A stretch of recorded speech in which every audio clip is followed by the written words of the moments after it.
On a summer morning in 1946, a crowd gathered at Biskupia Górka Hill in Gdańsk, Poland, to witness something few had ever seen: justice carried out in full view of the public. 11 convicted Nazi war criminals, including 5 women, were led to the gallows one by one and hanged for their roles in the horrors committed at the Stutthof concentration camp. The event was searing, brutal, and unforgettable.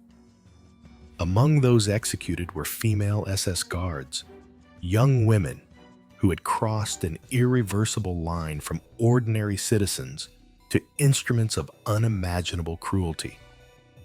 This moment, broadcast in newspapers and burned into memory, remains one of the starkest public reckonings in post-war history.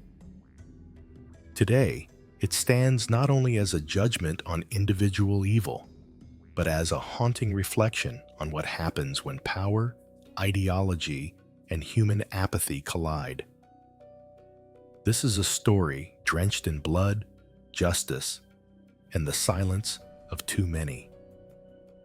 Stutthof concentration camp was established on September 2, 1939, just one day after the German invasion of Poland, as the first Nazi camp located outside of Germany's pre-war borders.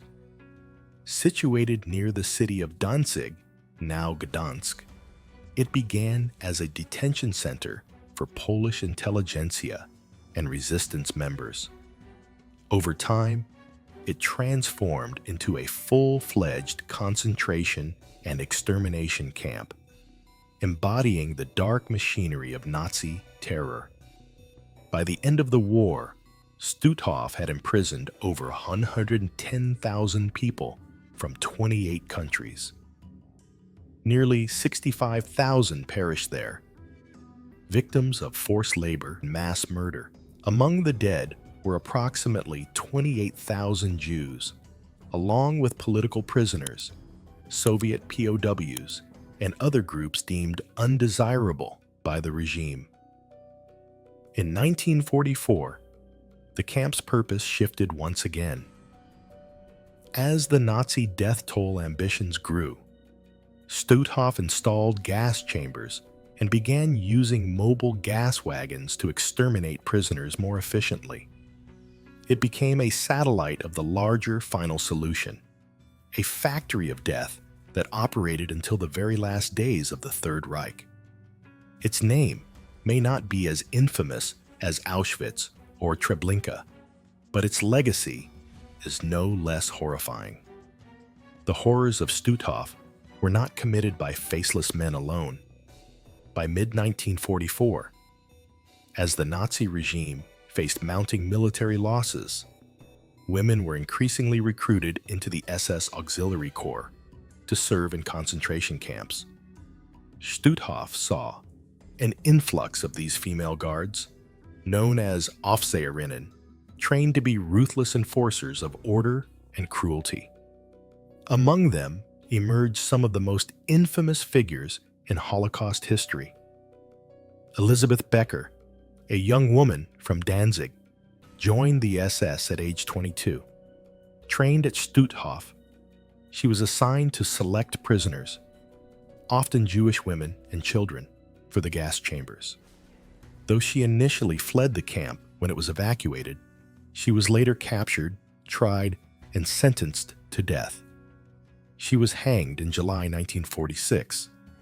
Gerda Steinhoff quickly rose through the ranks to become a senior overseer at Stutthof. Known for her sadistic behavior, she personally selected prisoners for extermination and reportedly carried a whip. Married with a child, she showed no remorse during her trial. Her brutality earned her a place on the gallows. Jenny-Wanda Barkman, nicknamed the Beautiful Spectre, drew attention for her striking looks.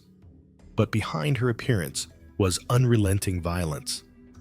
Survivors recalled her kicking and whipping prisoners, sometimes to death. She stood confidently during her trial, reportedly wearing lipstick even on execution day.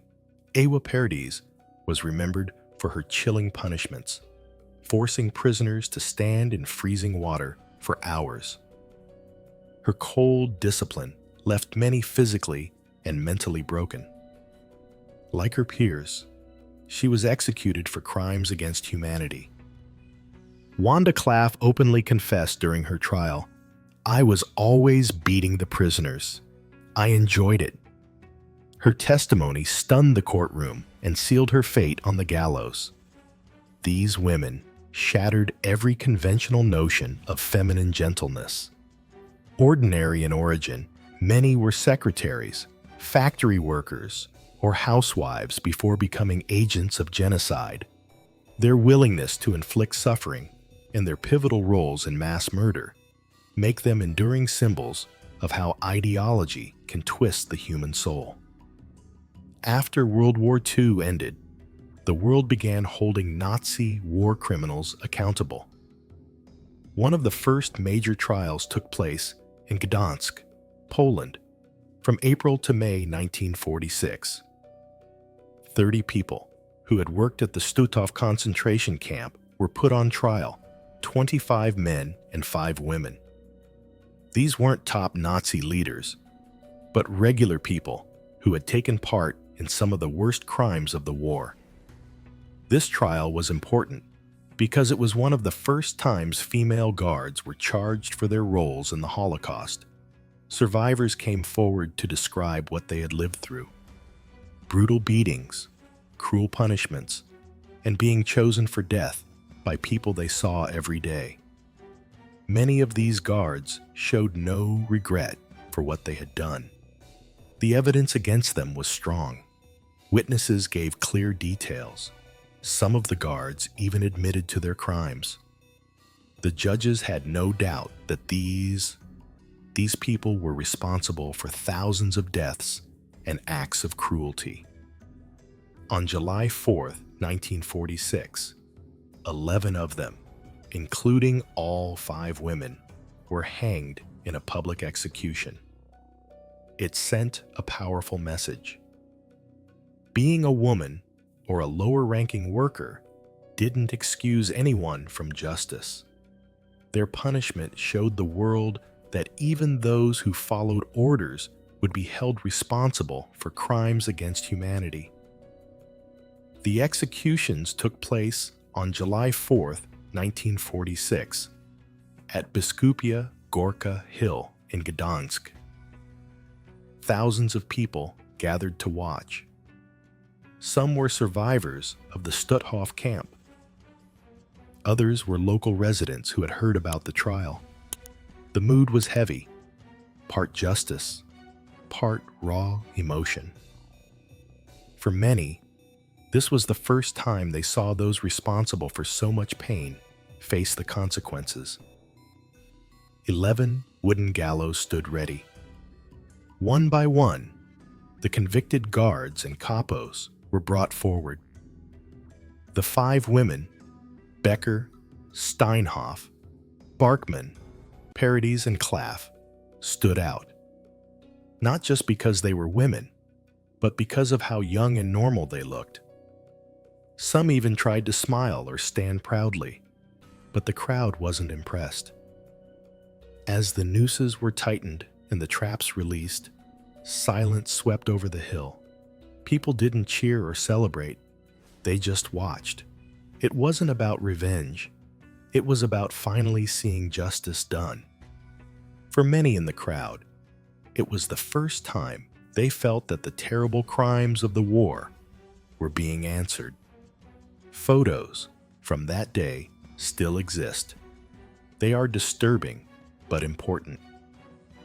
They show that justice, while delayed, can be delivered, even to those who thought they would escape it. The 1946 executions were not the end of justice for the crimes at Stutthof. In the years that followed, more trials were held, one in 1947, another in 1949, and again in 1953.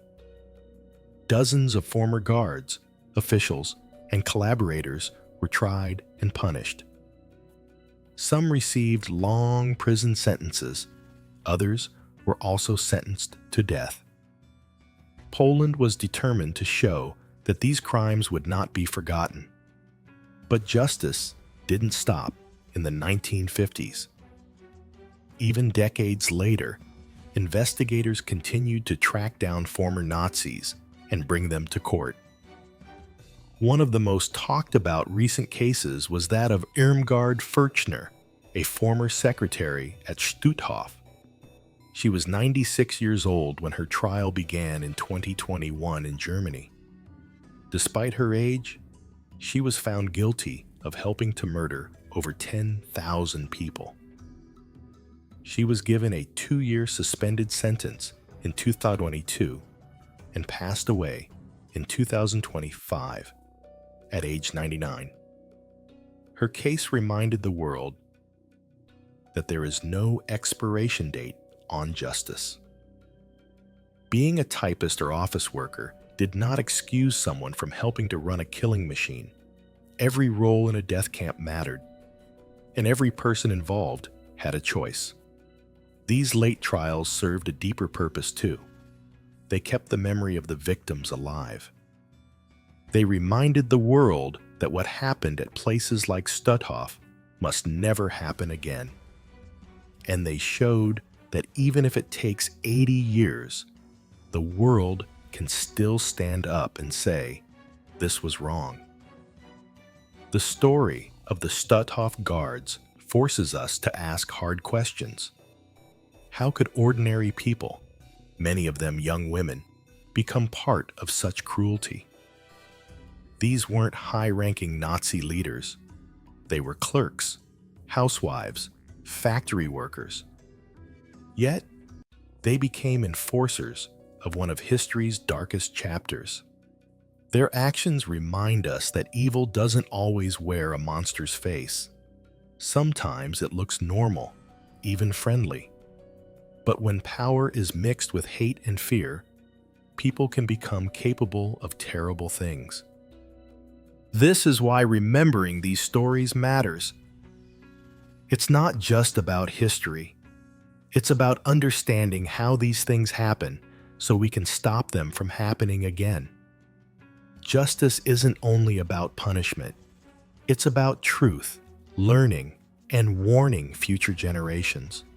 The world must continue to face these dark parts of our past, because the moment we forget, we risk repeating them. The story of the Stutthof guards is one of justice served, but also a chilling lesson in how ordinary people can commit extraordinary evil. These women weren't generals or architects of genocide. They were secretaries, nurses, and clerks who became active participants in a system built to destroy lives. When the war ended, their crimes didn't disappear. And in 1946, the world stood witness as justice was carried out publicly and without mercy. What followed, decades of additional trials, even into the 21st century, proved that time doesn't erase guilt. It also showed that society has a responsibility to remember, to confront its darkest chapters, and to make sure those stories are not buried. We must keep asking, how do people become capable of such cruelty? What does it take for someone to ignore suffering, or worse, enjoy it? And most importantly, do we have the courage to stop it before it begins?